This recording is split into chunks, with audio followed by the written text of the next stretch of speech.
පාටකොරවල කතාවේ දැන් තමයි ඉතින් හොඳම දේ සිද්ධ වෙන්නේ.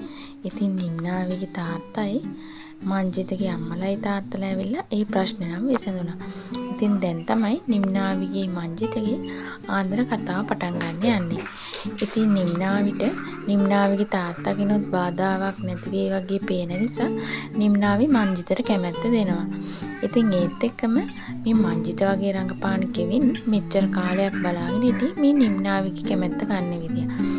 ඉතින් කෙවින්ට ඒ දේ කියාගන්න බැරි වුණා. නිම්නාවි ඉස්සර වෙලා මංජිතට කැමතියි කියනවා.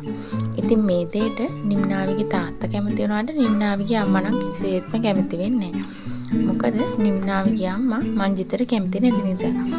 ඉතින් ඒත් එක්කම තව දෙයක් තමයි මේ කෙවින්ගේ මේ බොරුව කවදා හරි යමුනොත් නම් නිම්නාවිගේ තාත්තා මොන වගේ දෙයක් මංජිතට කරාවිද?